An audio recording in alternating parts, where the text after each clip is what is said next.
All right, we are live. Fantastic. Still have a minute or two before our stream begins officially, but welcome everyone who's here already.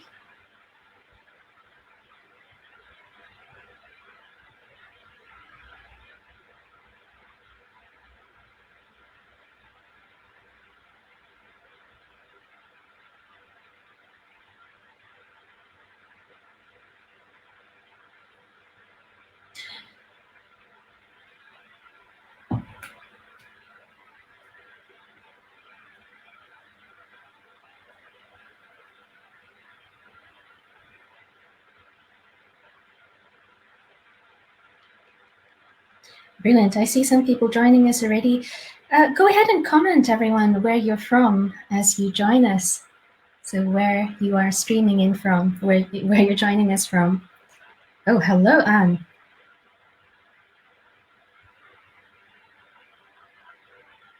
I see that Ira has also joined us. Welcome.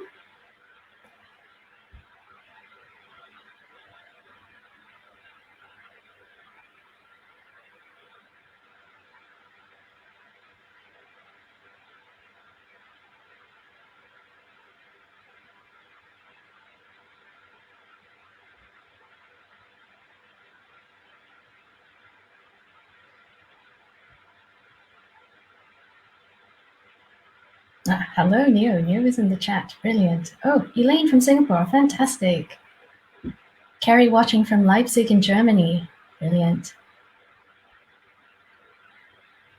Excellent stuff. Yes, we're all looking forward to learning something new today. I am definitely. Brilliant.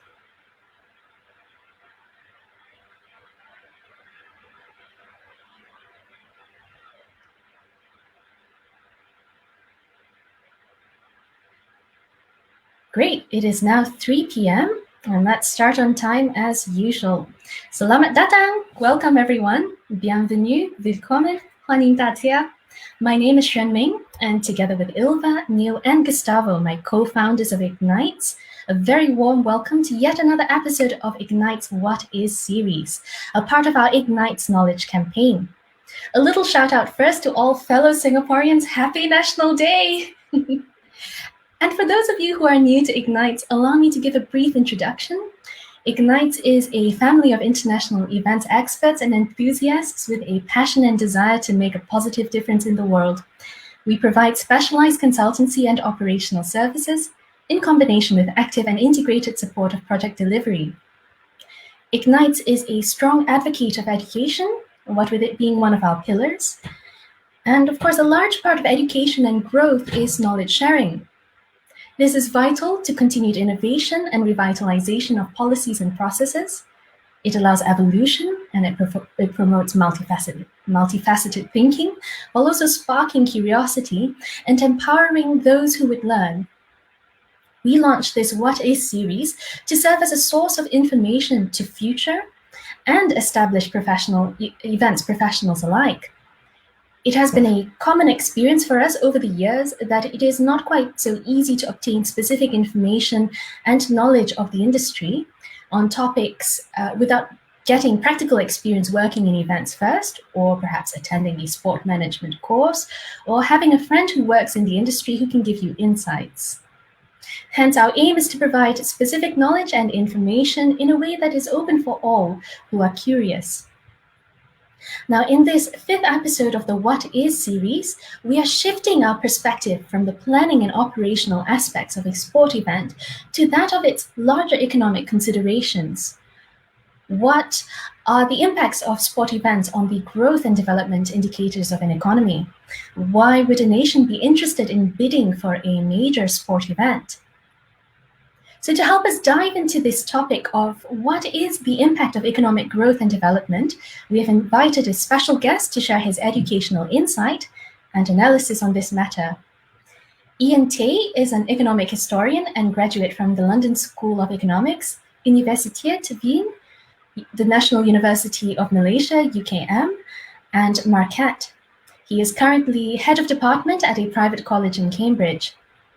Ian was also an elite athlete himself in his younger years and is also an active volunteer at major sporting events during his semester breaks. He was a volunteer in the inaugural Summer and Winter Youth Olympic Games in Singapore and then in Innsbruck. He also tries to visit the host cities of major sporting events during the Games time as well. A global citizen, definitely, Ian loves traveling and learning about the cultures and history of the world. So let me just welcome Ian. Hi, Ian. Thanks, Ming. It's great to be here today, but please allow me to clarify that I'm no expert in this topic, and besides a quick late night literature review of academic journals and official reports on this specific topic, I would admit that I still know very little on the intricacies of the sports economics arena. So unlike your other guests in your previous webinars, I'm in no way good enough to talk about such details of the ins and outs of the organization of sports events. However, what I think I'm qualified and experienced enough to share with all of you today is the framework that one can use when analyzing the impact of sports events or other events in general, albeit from a macroeconomic and development economic standpoint, which I think is useful for those in the sports and events community to think about as well. I hope that's okay. Absolutely. Thank you, Ian. I think it's good for us also to hear from someone who's outside of the sport industry who can give us a more neutral perspective. So I think at this point, let me just hand over to you to begin your presentation. And there we go. Great, thank you, Ming. So yeah, I'm here today to talk about the impact of sports events on economic growth and development. Let me begin by doing the same thing as I would do with my students when I introduce the topic of macroeconomics, and pose this question to all of you. How do you measure economic performance? Those viewing on Facebook Live, feel free to put your answers in the comment section. So in other words, feel free to comment on what you think is an indicator that an economy is doing well or doing poorly. What is the rich economy? What do you consider as a successful country, or what you do not consider as a successful country? So while waiting for the comments to stream in, Ming, what do you think? Goodness, Ian, putting me on the spot. I think it could be measured in job opportunities and productivity. Yeah, exactly. And while we are waiting, yeah? That's perfect. I think that's great. Super. While we're waiting for more answers to stream in, I'm going to vanish off the screen so that Ian doesn't ask me any more questions. Great, we have an answer saying GDP already. I think, yeah, the gross domestic product and economy, it's definitely one of the most conventional way of measuring the size of an economy and also the health of an economy. And a lot of people say that it is a good, when you do GDP per capita, for example, is a good indicator of average income of the people. Again, I mean average income, not everyone's income, just the average income of an economy. So perfect. Thank you, Andy. So yeah, so in fact, this is exactly, so what Ming said, what Andy has said is exactly what we look at in the economics classes that I teach. Some of these are what we call the macroeconomic indicators of the economy. So we look at things like economic growth, unemployment rates, inflation levels, current account of the balance of payment, and also national debt. So this is 6 or 7 of the macroeconomic objectives that we actually look at. Therefore, it is of no surprise that in the very conventional way of comparing economies around the world, we always say that we want the economy to have high GDP, low unemployment, low inflation, a favorable current account balance, and a small national debt. Okay, I think I'm getting a little bit too much into teaching an economics course right now. So Ming, if you're still there, please do feel free to stop me from babbling on as and when you see fit, please. What I'll do today is I'll just focus briefly on 3 indicators, which is economic growth and national income, employment and unemployment rates, anything to do with the labor force in terms of that, and also the government's fiscal position or the national debt, which I think it's one of the most one of the headline news that comes out when we talk about sports events or events in general. Okay. But fret not, I'm actually going to talk a little bit on what we mean by development as well. So looking at it from a more societal impact, on the impact of society, not just from a macroeconomic perspective. So hopefully it won't go into too much detail on an economics class, but gets us to think a little bit on actually what is the impact in terms of a very, very specific economic framework but not too much into the theories and data and things like that. So yeah, so let's start with the first one, economic growth and national income. I'm sure all of you have probably heard about this three letters somewhere, GDP, so gross domestic product. Okay. So the simple definition is it is a measurement which calculates the total output of all goods and services produced in the economy at a given time period. So the question that we are trying to look at today is whether sports events can contribute to this. Can sports events actually contribute to the total output? From a theoretical framework, definitely. We can come up with lots of examples, lots of points of reference there. One of the most simplified way of looking at this when we're trying to estimate this GDP value is to look at the national expenditure, which theoretically should correspond with national output and national expenditure. So those of you who are familiar with economics, there's a whole Keynesian models of the circular flow of income, which actually explains how this equation comes about. But I will not get into that today. However, what we'll look at is we'll see what comprises of this national expenditure, which corresponds to this formula here, aggregate demand. And for those who have done economics before, I think that's one of the most important formulas that your teacher has asked you to memorize. So AD equals C plus I plus G plus X minus M. I definitely get my students to do that all the time. Probably just repeat it out loud to me as well. Okay, so what is this C, I, G, X, and X and M? So C is the consumer spending. So in terms of events, think about the spending at the events that is being organized and the supporting businesses due to the events that is being organized. So think about the expenditure of spectators on tickets, on foods, on drink, maybe even on the merchandise that they're buying from the event itself. And that's all what we consider C. So consumption, domestic consumption, the consumption of the people on the sports events or whatever events that we're talking about. And then we move on to I. I is the impact on investments. So I is for investments here. So some events are obviously paid for by private investors, which are considered as I. But I think a lot of the events that you might be thinking about today is also about one that is actually sponsored by the government or organized by the government. Okay? But even if it's organized by the government, think about what these events could actually have on private investments. So think about the prestige for the city, which would encourage private investments. So the picture that I put first here, this is actually a sketch of the Eiffel Tower during the World Expo. And imagine what that has done to the image of Paris. And I think it's definitely have increased the image of Paris and increased private investments in Paris as well, increased the investments on tourist activities. So those are all the I. And a more recent example, I guess, Dubai Expo 2020, which has been postponed to 2021. Historically, organizing this World Expo is seen as a very big event. And with Dubai organizing it, that's what they're trying to do. They're trying to put Dubai further on the map for international investors, just promote more FDIs coming into that country or that economy. So that's the impact on I. And then we go on to G. G is government spending. So events, as I said before, are usually paid by governments. And when they organize events, they would include spending on building new infrastructure, for example. And a lot of you here probably, they'll be hiring you to actually organize the event, organize the games. Okay. From an economic perspective, this is very consistent with, again, the Keynesian view of government role in stimulating the economy.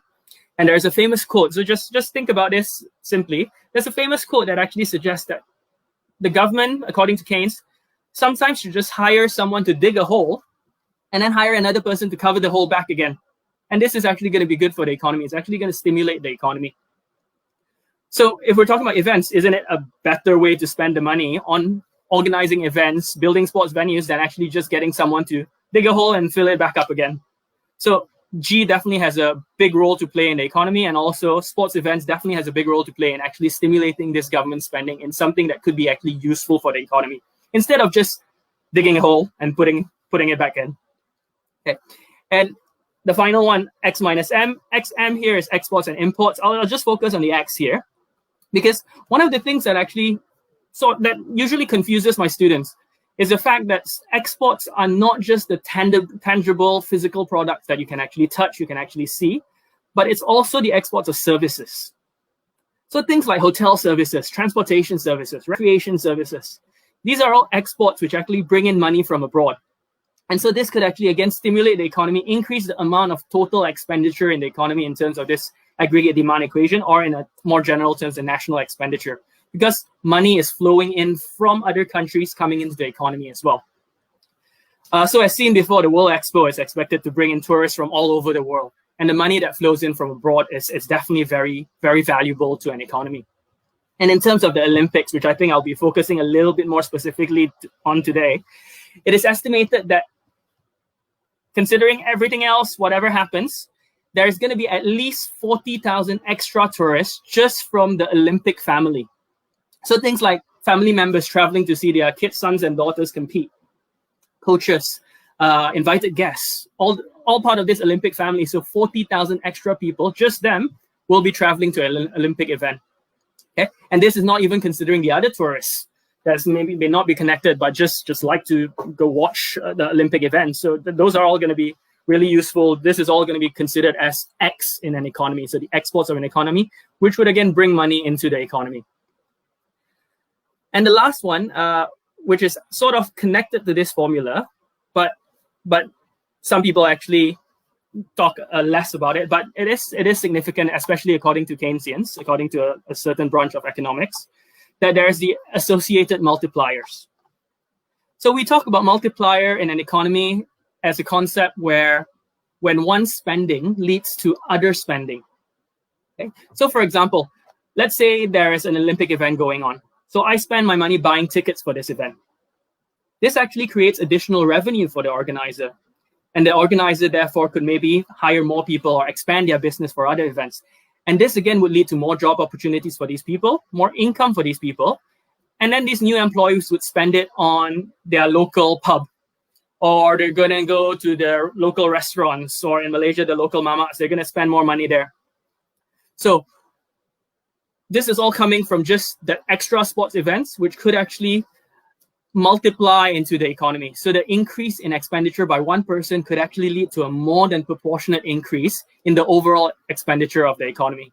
So we started off with just sports events or whatever events. And let's say there was an additional 1 million spending there, but the overall income of the economy could grow by more than 1 million just because of this associated multipliers. Okay. So hopefully that sort of gives you, I mean, it's not the simplest concept, but hopefully that I've sort of done it in a very easily understandable way. So we can look at some data here. Just let's look at the left table first. These are the sports-related GDP in EU member states, which is a report by the European Commission. So according to this report, approximately 2.12% of the total EU's GDP actually came from sports-related events. Or not just events, but just sports-related activities, basically. Okay, and then I'll quote London 2012 a little bit more than normal in this presentation compared to other events, just because I think it's one of the most scrutinized events in terms of transparency, in terms of government expenditure and things like that. So we do have lots of data to look at when we sort of research the London 2012 Games. So we can see from this table that according to the research done, just because of the London 2012 Games, there was an additional output of approximately 57 billion pounds to 82 billion pounds. So that's the low and high range in that case. So lots and lots of additional output was generated by the London 2012 Games. And we'll get back to this table later when we go on to the next indicator as well. So that's some data to support the points that I was talking about before. And actually, this is quite an interesting headline, but I think this podcast, Business Casual, slightly misquoted the Wall Street Journal here. That they actually said that because Japan has postponed, because the Olympics has been postponed in Japan, there was loss of 1.6% from Japan's GDP growth.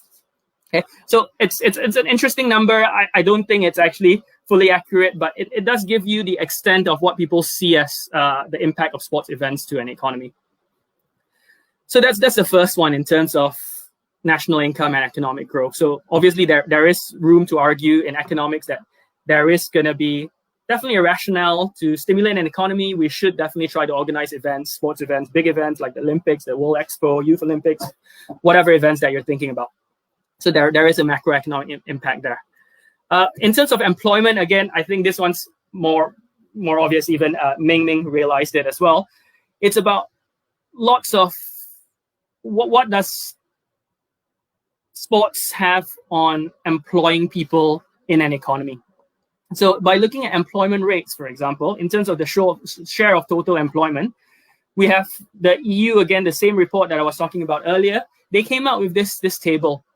So you can see that the various types of goods and services that is related to sports.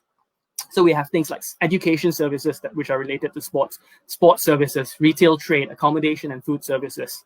And I think a lot of you are here, you're part of the sports services probably. So in terms of you as an event organizer, this is actually the employment part of the macroeconomy. So you guys are actually employed, and this is considered in the employment part of measuring the size and the health of an economy in this case. Okay, but in addition to that, there's also, again, construction workers, tourism workers that will all come from sports-related or events-related events. Okay. And in economics, I'll also plug in another concept, one of my favorite concepts in microeconomics, which are externalities. What we have listed here is everything that is connected to sports itself. But what about the ones that are not connected to sports, but it's sort of like helped by the sports events or sports activities in an economy? So the spillover effect of all this employment, all these types of services on other services.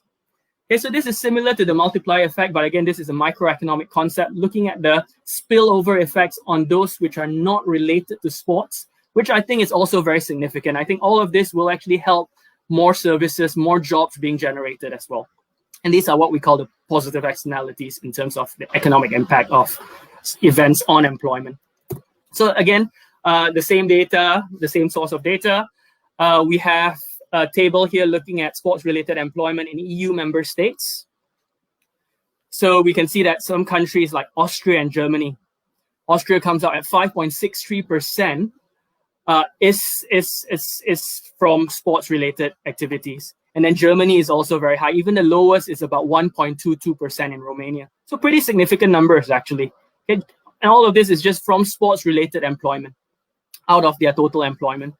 Looking at it from the London 2012 games again, in terms of output, we've looked at output, but in terms of job years of employment, for example, the low estimate is the 2012 games have actually created about 617,780 extra job years of employment in the whole of the UK economy. That's the baseline range, but upper range is 893,000 extra hours. And in terms of wages as well, 13 billion extra has been generated because of the games throughout the British economy, the lifetime of the British economy in this case, because of the games. Okay. So that's quite a lot of supporting data. Like I said, all these are from official data. There's lots of supporting data that says that there is a positive impact of events, of major events, of big events, but we'll look at the small events as well after this. But I guess the one that we can't ignore, and the one that is getting lots of headline attention in the news, is the fact that sports events, especially the big ones like the Olympics, the Commonwealth, the Asian Games, the World Cup, the various championships, is mainly supported by government funding. And this government's funding, people are thinking, okay, is it actually going to be worth it or not? Is it worth spending money on all these major events? So looking at it just from the perspective of the government's fiscal position, what we can say is that, yeah, I think there is definitely going to be an impact on national debt. There's definitely going to be an impact on the government's budget. I do teach a whole module on debt, but we will not get into too much detail again on this. But I think the general idea that we need to think about, the bottom line to remember, is that all governments, with the exception of a few small countries, few tiny island countries, and a few like oil-dependent countries, very few, is less than 10. But besides those small number of countries, all countries in the world have to borrow money to fund their spending. Okay, so all countries around the world, China as well, Saudi Arabia as well, okay, all of these countries actually, all the governments of these countries have to borrow money to fund whatever project that they are doing. So similarly, to fund a major event like the Olympics, like the World Expo, like the Commonwealth Games, like the Asian Games, like the World Cup, okay, definitely the governments have to incur extra borrowing just to fund those games. Okay, so that's in general. But is that okay or not? So let's look at the positive side. It's fine. Sometimes borrowing money is fine. I think a lot of people, for a lot of economists, a lot of governments around the world, it's become nature for them to borrow money already. Okay. In fact, like Japan is actually one of the most indebted countries. Singapore is actually one of the most indebted countries as well. But it's fine. No one's saying that those economies are weak. Okay. But so how can we look at it in terms of, is it going to be good for the government to actually incur additional borrowing for that? So the 3 points that I've raised here is, first, obviously we've looked at it in terms of economic growth. Sports events definitely would generate economic growth. If you're looking at it from that perspective, that sports events are generating economic growth, if you're borrowing more money, fine. As long as the economic growth that is being generated from that exceeds the amount that the extra that is being spent has generated a level of economic growth that exceeds the extra amount of debt that is being incurred. So with the debt to GDP ratio falling, it's fine. So even though the total amount of debt has increased, if GDP is growing faster because of this extra amount of debt, it's fine. It does reduce the fiscal strain. It does reduce the debt burden there. Okay. So, but that's with the condition that the economic growth generated from these events exceeds the amount of debt that is being incurred there. Okay, so it's not a problem to borrow more money if you can actually generate more economic growth. So that's totally fine. So that's a good point. And we can see that how is it going to generate economic growth? How is it going to be good for the government? There's also going to be additional tax revenues. So I'm sure more companies are getting more profits because of these events. These companies have to pay corporation tax. The money goes to the government. Great, government has extra money. We've looked at the extra employment that is being generated. More people being employed, more people earning money. This means that more people are paying taxes. Great, the government gets more income tax. Sports events, we have more people spending money because of the events. Buying tickets, buying food, buying merchandise. When you're taxing these people, there's a tax on consumption. Depending on which country, there's VAT, there's GST. So you have value-added tax, you have goods and services tax. These are all charged on your consumption. So these will all generate extra government revenue as well. Great. So good for the government. So the government's fiscal position here is being advantaged because of these sports events. And revenue from ticket sales, I think that's quite an obvious one. The government will get revenue from ticket sales, and therefore this will be counted as government revenue as well. Okay, so these are all positive side of things. But ask an economist a question, and you'll always get two answers. You'll never get just one answer. So you have a positive side of things there. But there's obviously lots of criticisms. There's undoubtedly downsides to sports events as well. Okay, so big events like the Olympics leads to governments incurring huge debts. Okay, so let's just look at some simple numbers. For the London 2012 games again, the bidding cost about 29.1 million. 20 million came from the government. Okay. And the event budget as a whole was 8.77 billion. Approximately 6 million came from the central governments. About 6 billion, sorry, I think that's a mistake. Approximately 6 billion came from the central government.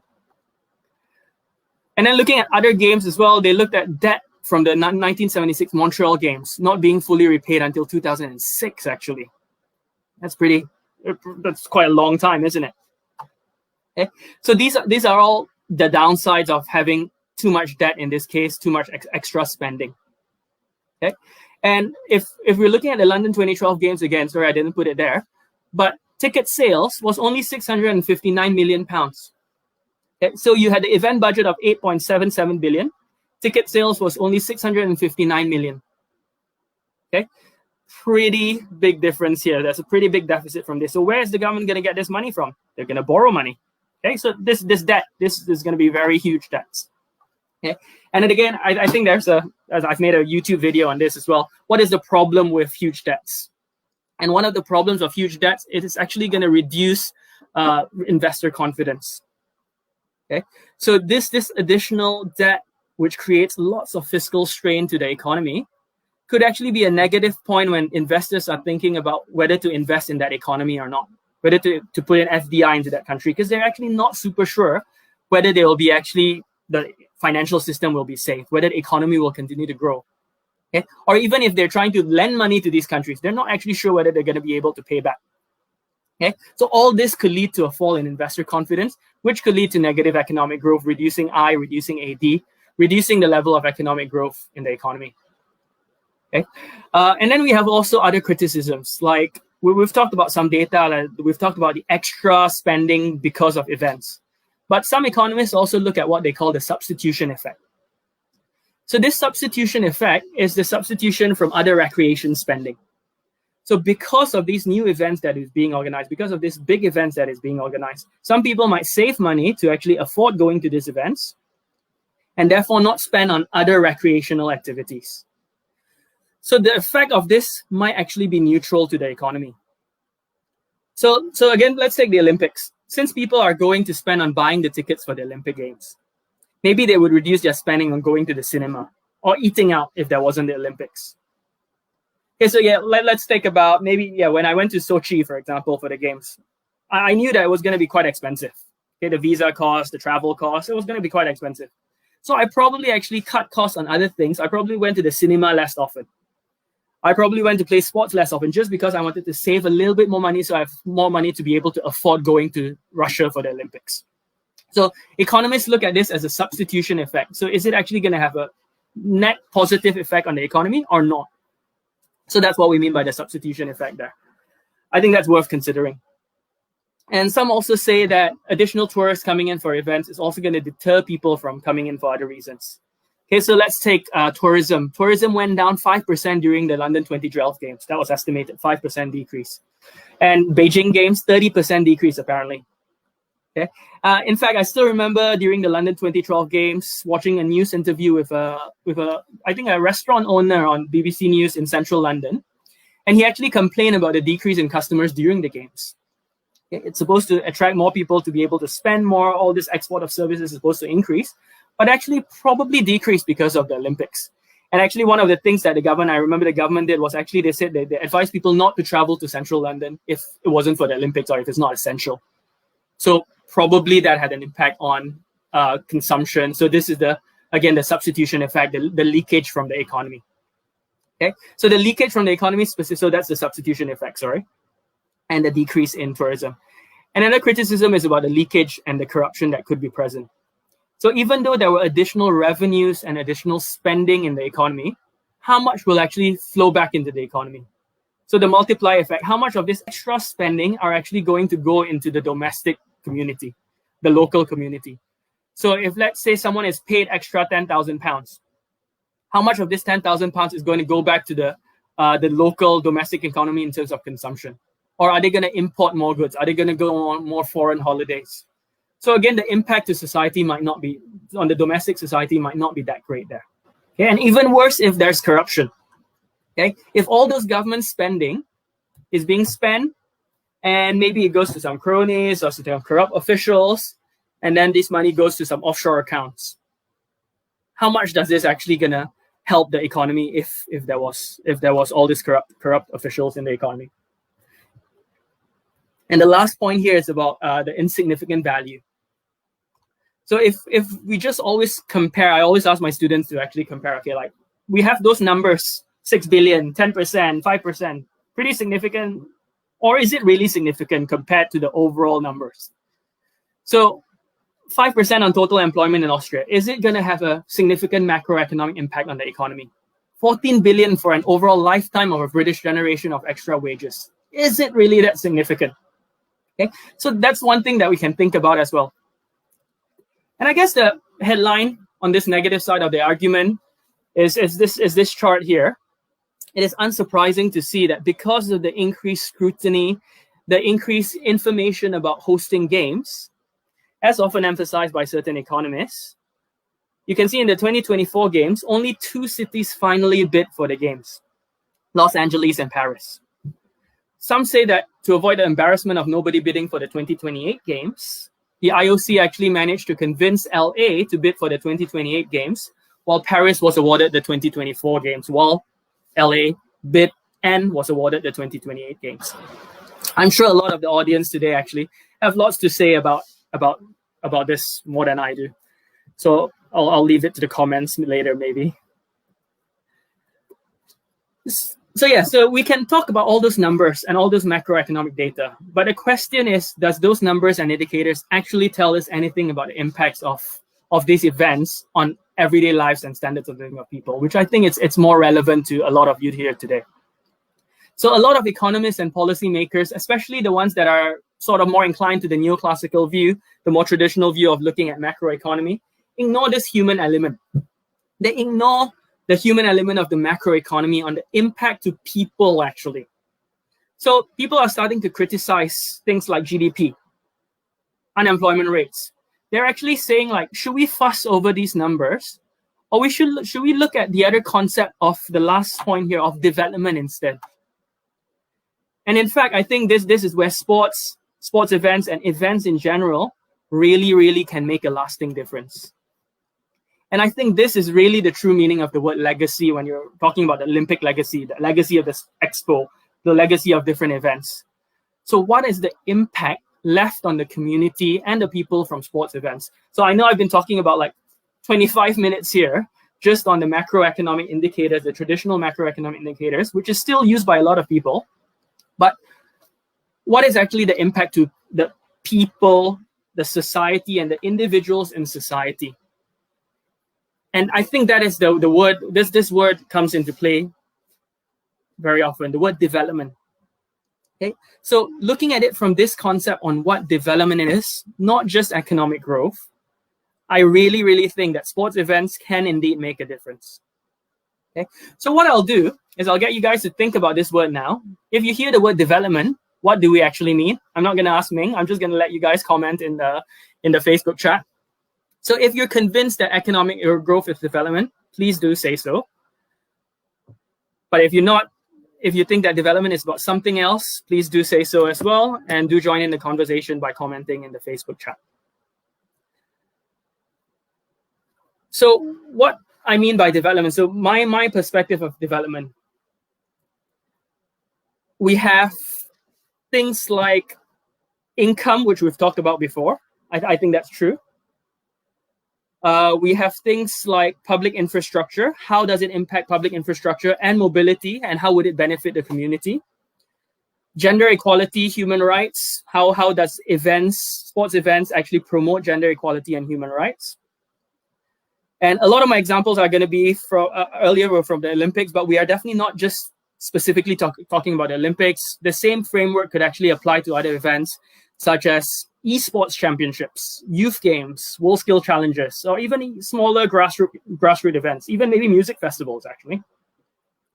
Actually, that reminds me, talking about esports, I actually just did a slight digression here. In a research that I did for a different purpose, I was doing some research on Malta. Yeah, that Malta, that island in the middle of the Mediterranean. Okay. I was actually supposed to visit it as well, but I had to cancel it because of COVID, so that's a different story. Anyway, so Malta, they're actually trying to develop their esports industry.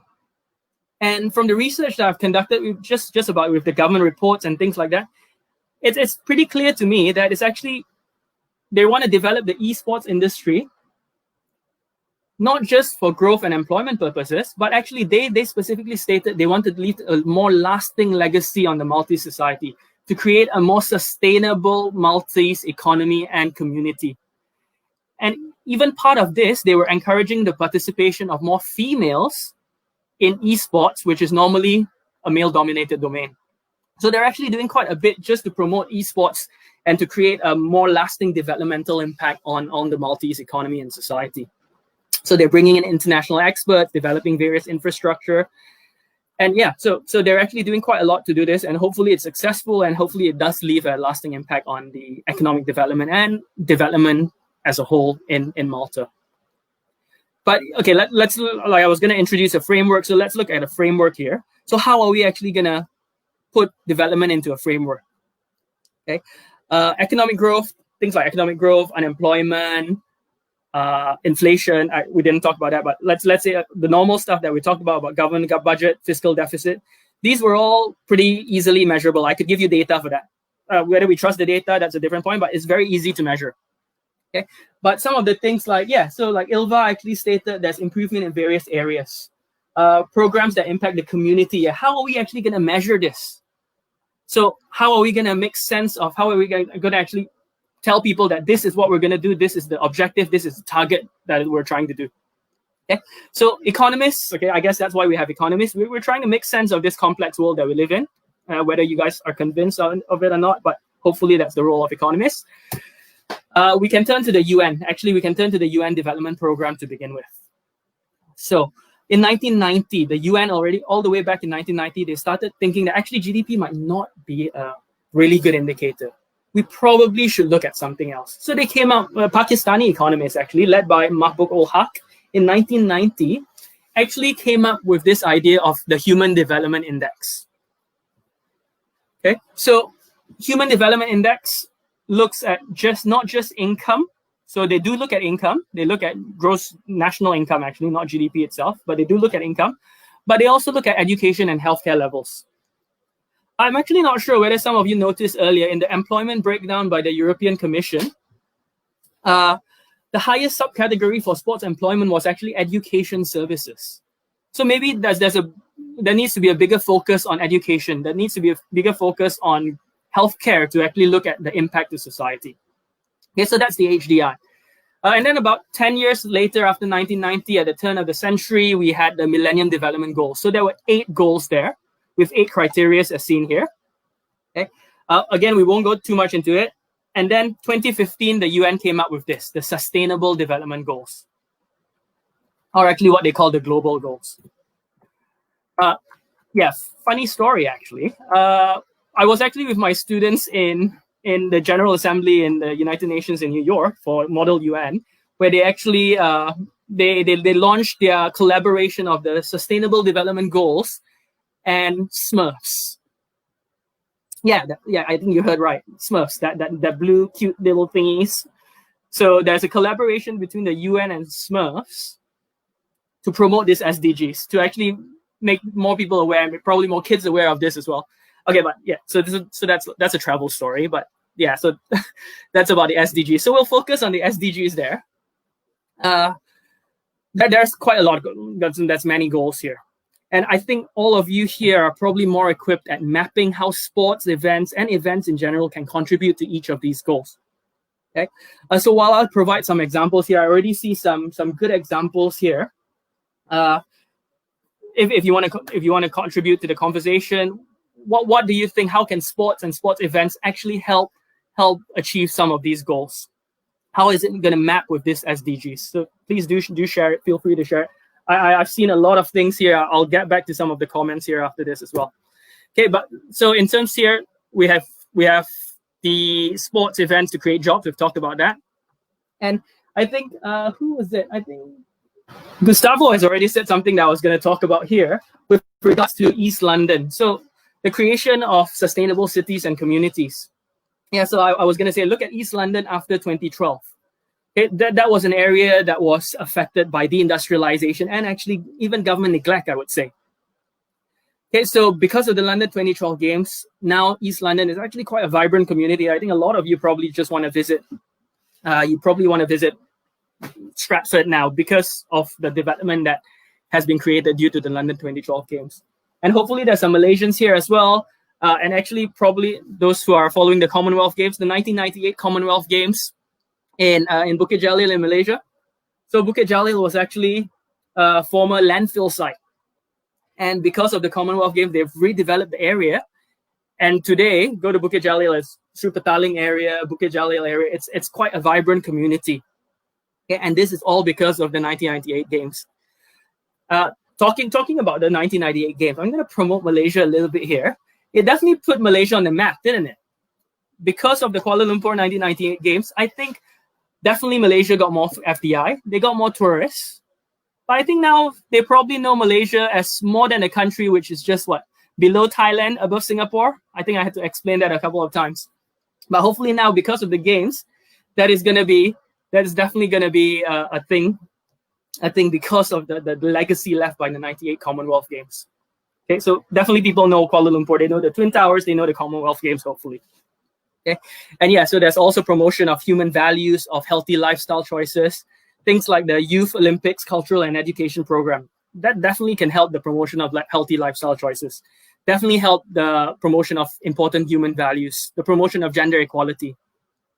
Talking about gender equality, this is one of my favorite quotes, I think. If there is this interview that was done by with a sports economist, actually, and they were asking about the gender pay gap in the US in the sports industry, but I really like the last sentence.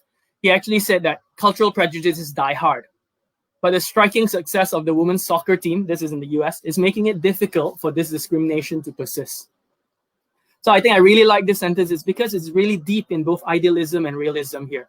That sports actually has the potential to change culture slowly but surely. And I think these are really the true meaning of leaving a legacy of sports events. So just a quick one to answer the question that was posed to me. What are the economic impacts of sports events on the growth and development indicators of an economy?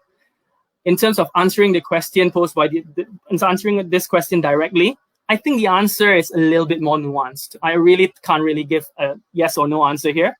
Official data and reports definitely show that it has a positive impact on the economy, on growth, while academic research actually is slightly less optimistic, unfortunately.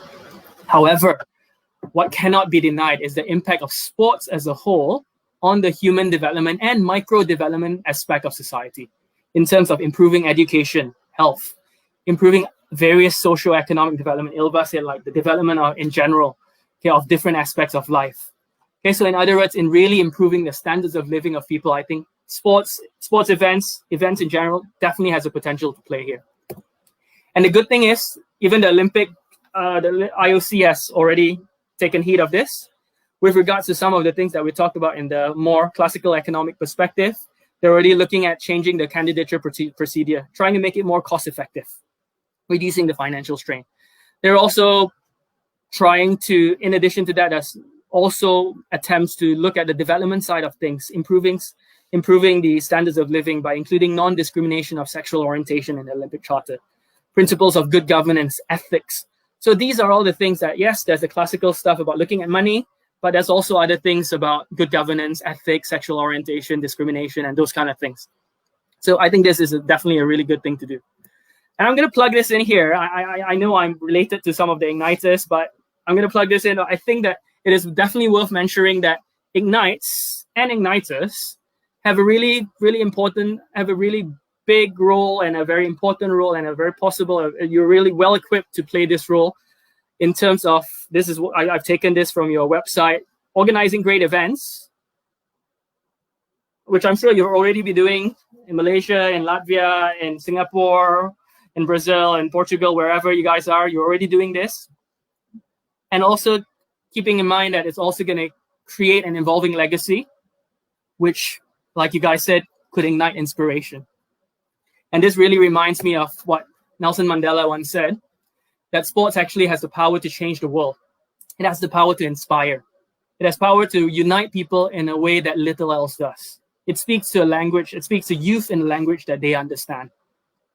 So I think that Ignites, sports events organizers are definitely well equipped, well positioned to play this role. And as I've actually found this course on one of the free courses on FutureLearn, with Sports for Sustainable Development, which I got some of my resources from, and also really tries to map this role of sports events to the sustainable development goals, basically.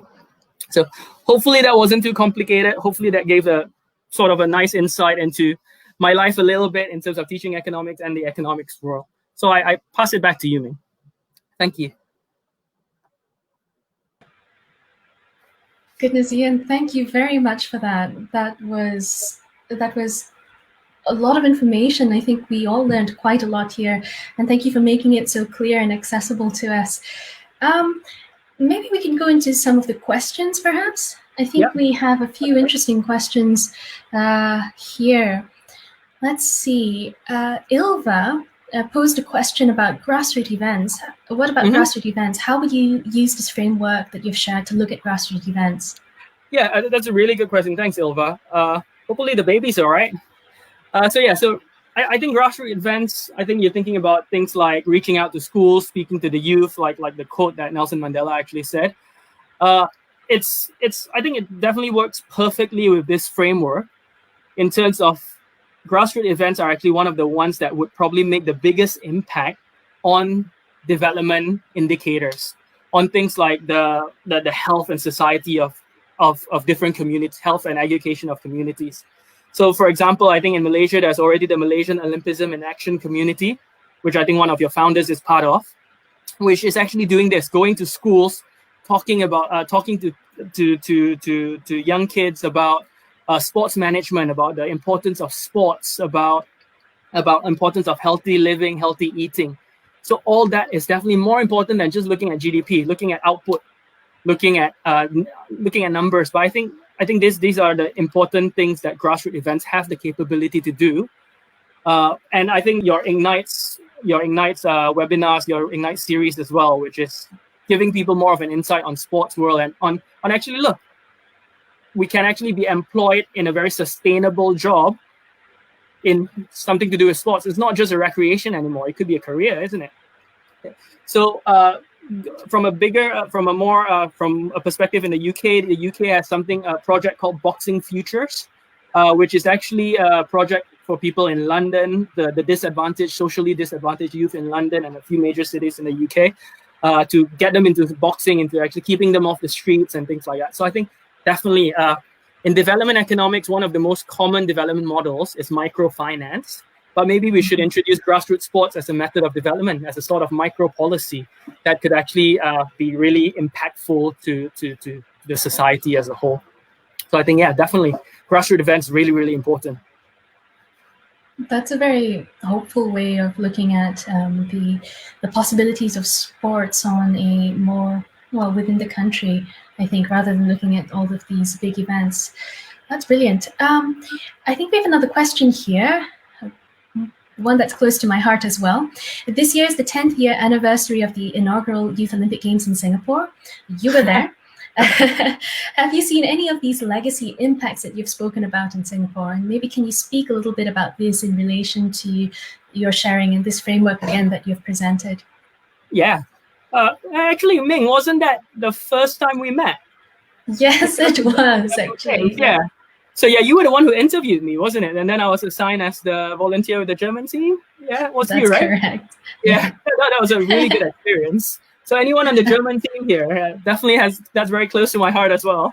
Okay, wait, I digress.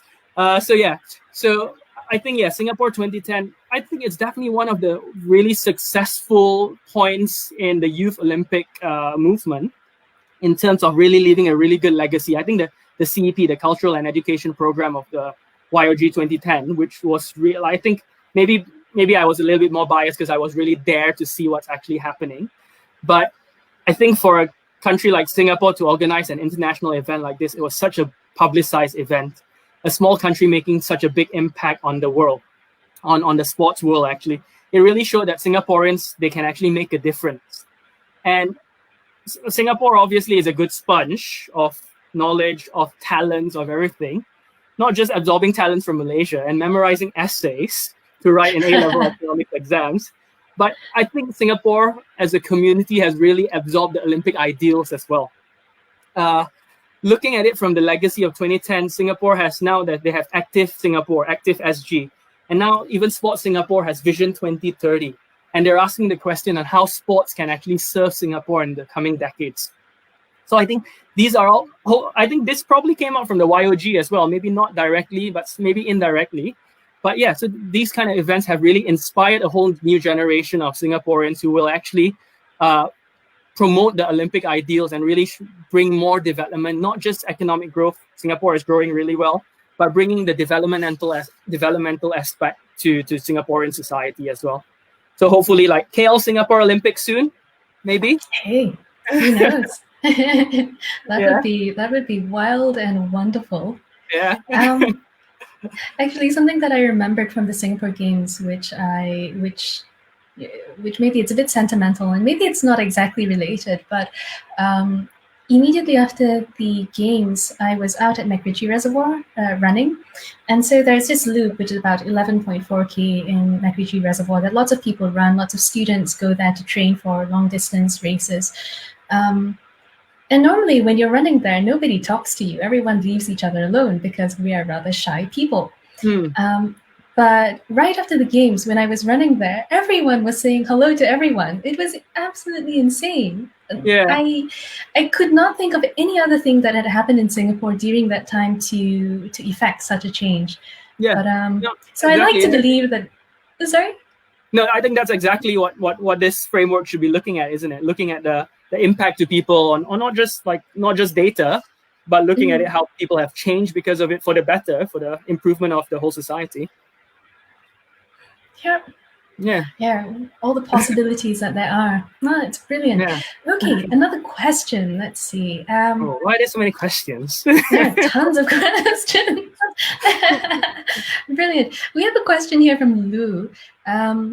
Who should commit to measuring the long-term impacts? Should organizing committees transfer the responsibility to the local government, or in the case of the Olympics, the IOC should conduct their own research to understand the impact of their own product? Yeah, I think, again, coming from an economic point of view, from a researcher point of view as well, like I said, like the answer to the question was really nuanced, because we could actually see different views. Like the governments were really giving very positive views of games, on the really positive impacts of games. But then academic researchers are actually managing to find a lot of like problems with those data to begin with, and also looking at really what is the impact of this. And they're actually saying that the impact might not actually be not be actually that great, while the government is sort of exaggerating the positive impacts. So I think I don't think it should be just transferred to local governments. I think that there should just be more transparency in the different stakeholders, like just trying to measure the different long-term impacts. So governments can do their role, local governments can do it, national governments can do it. Like the EC did that whole big macroeconomic project on finding the impact of sports, the European Commission, sorry. So I think, so maybe even small groups like Ignite should be measuring their own impact. The government should probably get more information from these groups. But again, I think there should just be more information, because again, if you pass it on to just individual small group impacts, like they're doing their own impact performance measurements, there's going to be things like regulatory capture. There's going to be things like they're exaggerating their own data to make them look better. So, to answer that question, I think that everyone should commit to measuring the long-term impacts. I think more academic research has to be put into this as well. Sports economics is a thing as well. I'm not a sports economist, like I said earlier, but it is a thing. Maybe we should be promoting more sports economics to do this kind of things, to actually measure more impact. So there is, from the community perspective, there's definitely a need for academic research on this. But I think the governments also need to take responsibility of it, but also give power to the local grassroots measurements of it. And with all this data, then I think it will be a better way of looking at it, because there's always, again, sorry, I'm an economist, there's always advantages and disadvantages of everything.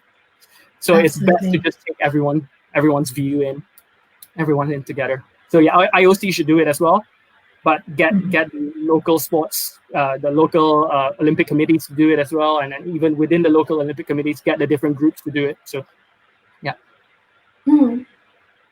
That makes sense. And I think maybe a little bit of insight for our audience as well, that the IOC, when they are working with the with the organizing committees, they too bring their experts in various areas to the table, and they give their insights onto the sustainability of the different practices that they're looking at. So for example, I know that in Pyeongchang, some of the experts came along and spoke with the organizing committee on multiple discussions about the sustainability aspect of some of the venues, about not only its impact on the environment, but also how after the games are over, can they ensure that the community is not losing money and that's impacting and hurting the community because the community needs to fork out to maintain that? How not to have white elephants? Of course, this is not perfect because we see the news articles all the time about white elephants, but it's something that is being done, and as you said, can probably be done much better and with more transparency.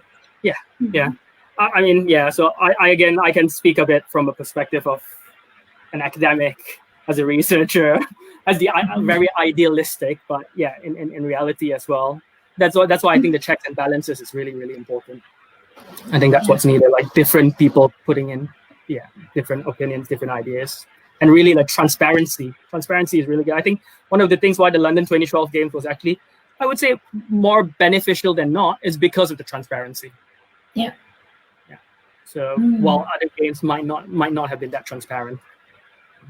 So civil society definitely has a big role to play here.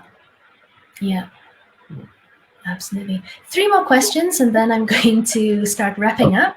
One from Gustavo. In the discussion of the feasibility of future games, when a city is still in the candidate status in an economic perspective, how can we measure the game's expected social impacts? That's the social impacts. It's definitely going to be very difficult to measure. Like it's data. We really can't really put that much data into social impacts, isn't it? Mm-hmm. But it is possible.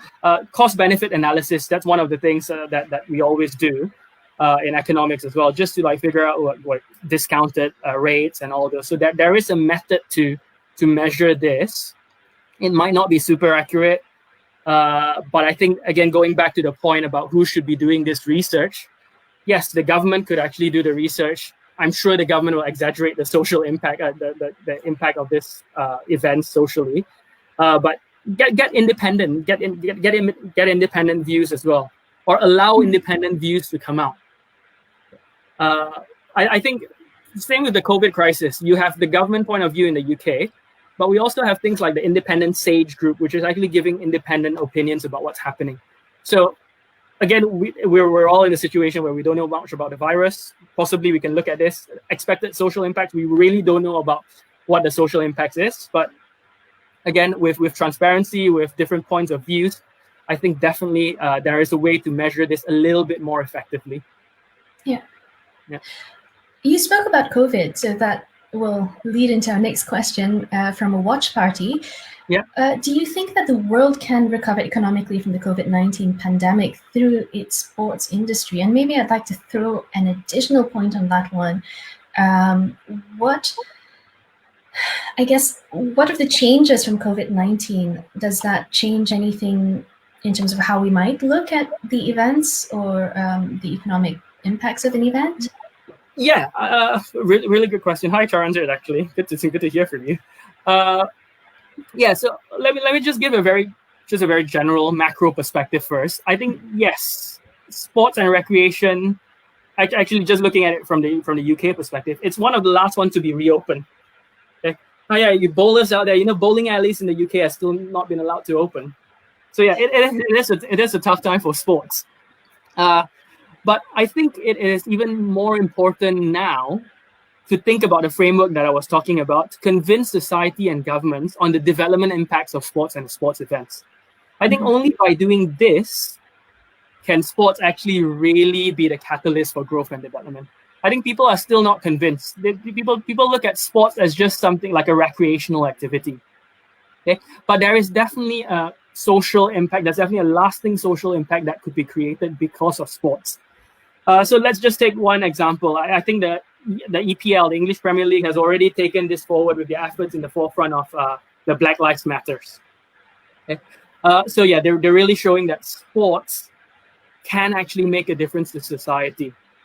And post-COVID, I think it is even more important that sports and sports events have to really, really prove that their impact is vital for development. Some may even have to reinvent the way they do things, and we've looked at a lot of new reinventions already because of COVID. But I think that's definitely very important. And if sports does not actually change in the face of this kind of pandemic, such as upheaval in the world, then they can't survive. But I think there is, if we think about this structure the framework that we've looked at in terms of sports promoting the sustainable development goals, not just looking at as a recreation, not just looking at it from the hard data perspective. Yeah, definitely, sports can be the catalyst for growth and development. I think now again, sports with a more healthy lifestyle, people looking at health more importantly. I think definitely. I think, but we do need, like, sports do need to change. They need to prove that they do have a social impact. That's a good point. And I think for those of us working in sport, we understand and there are impact studies, and there are studies on this.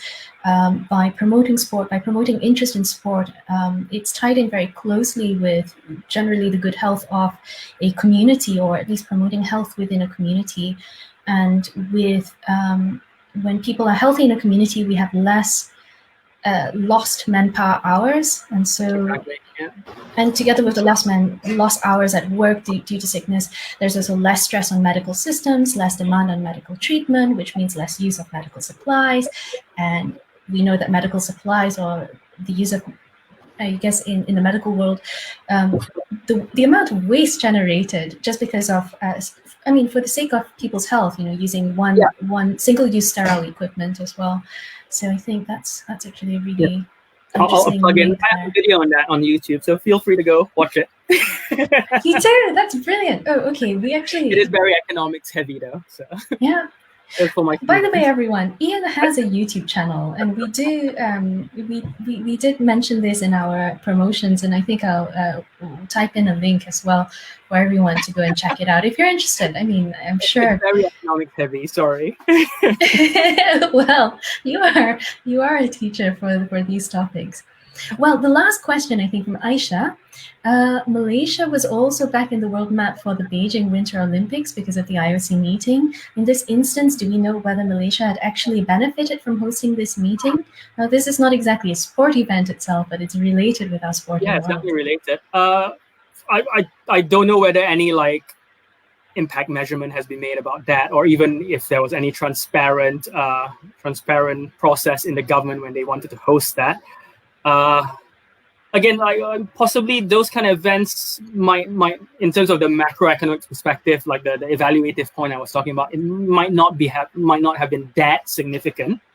Okay, I don't know how many of you actually realized that we actually hosted that meeting. I was one of the volunteers there, but yeah, I'm not sure who else realized there was a meeting there in Malaysia or in any other countries. But I think it probably did. It brought people there. It brought lots of Olympic money into the event. There was definitely a big contingent from China that really knew where Malaysia was now. They were holding a banner in front of the Twin Towers. It was a big promotion for the Twin Towers as well. It was right at KLCC. So, so to answer your question, Aisha, I haven't seen any research being done on that.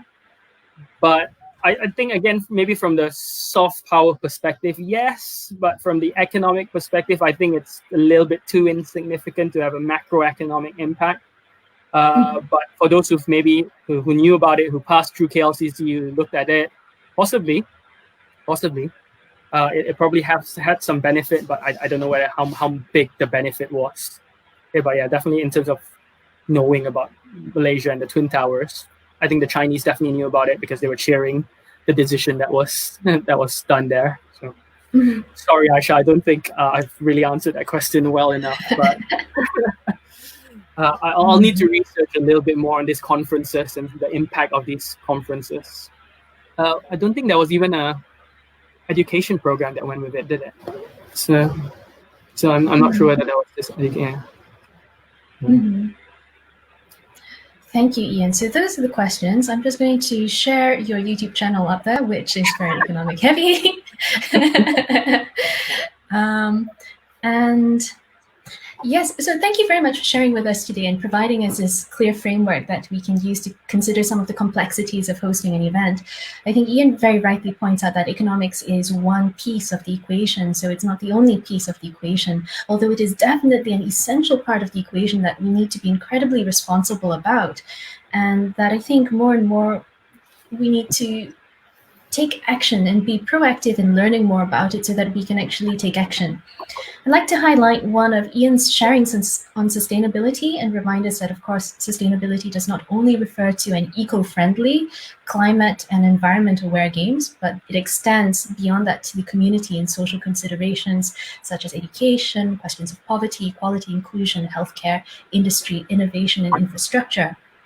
Now, for those of us in event organization, we need to be incredibly intentional in considering the impact of our events. How can we mitigate the negative impacts? In the first place, do we even recognize what the negative impacts of our events are? So perhaps you could have working groups on that. We could discuss this. We could, even if it's not an area that maybe you're not in the sustainability team, but you could be interested in it and ask questions and engage. I think that's important for us to do. How can we therefore promote the positive contributions of our event and the things that we are doing? How do we discover the sustainable options economically and in terms of resource consumption and production, or in terms of social contributions? We may find actually that the sustainable options may prove in the long run to actually be linked with benefits such as cost savings. And some of us have already experienced this in some of the work that we've already been doing. For example, something really simple, such as maybe the printing of certificates. We know that there is huge cost in printing certificates and then sending it. And then there is, of course, the carbon footprint of posting things to every nation and territory in the world. Can we do this electronically? And we know that this is already being used in other industries, tickets for concerts and movies and flights. Certificates and qualifications are also being distributed electronically. So these are things that we can start thinking about, maybe little small steps first. Or what about improving on pre-existing venues, refurbishing and revitalizing the current spaces of our communities, rather than looking for and building completely new venues? Ian also addressed the debate of the economic viability of hosting an event, considering the economic climate in this day and age. And he gave us insight into considerations regarding debt and economic growth and some of the intricacies that we do not always see unless we're familiar with the topic or we're interested to go and learn about the topics. I think, again, the onus is upon us to go out and be curious and to learn. Ian also spoke about the other aspects of development and asked us to also take into consideration the positive impact of sport that extends just beyond the considerations of money. I mentioned this earlier, that those of us working in the Olympic and Paralympic world, we often see articles speaking about white elephant venues from the Olympics and Paralympics. We often see articles criticizing the hosting of events or games because of the purported negative economic impact. I'd like to throw out that in the Youth Olympic Games in Innsbruck and in Lillehammer, we had a profit from the games that actually went back to the community. With Lillehammer, we had 31 million Norwegian kroners in surplus, and 11 million of this went to the Legacy Center, and 20 million of this went to the Ministry of Culture and Sports to be used for youth sports initiatives. So, and let's not even forget the community engagement via the cultural programs and other soft contributions. So, our efforts, however small, especially in this interconnected world of ours, our efforts, however small, can have a positive change further afield. And I hope that this sharing has given you all something to think about as you move forward in your work and in your lives. We often ignore these larger economic considerations as something for someone else to think about. And I'll admit that I was pretty daunted initially when I heard about the topic of this discussion. Because it's something that I'm not familiar with, because it's something that seems really scary to me to think about. So we often focus only on our own operations and procedures. However, positive change can be achieved if we not only seek to gain knowledge and about other functional areas, but also the wider picture within which we function. And when we intentionally apply this knowledge, it can be for the betterment of all. So really, thank you again, Ian, for speaking with us, for sharing with us. You can contact Ian. Sorry, what was that? Such a pleasure. You can definitely contact Ian on LinkedIn if you have any other questions, but please don't harass him. Yeah, and like the final word maybe, because there was really good answers on the chat on Facebook. I think probably there could be a workshop just to like map this with the igniters or like whoever you guys invite. And I think this really could really actually look into the stuff that I talked about earlier into a more relevant and realistic thing, instead of just me talking about it in a hoity-toity way. I don't think it was hoity-toity at all.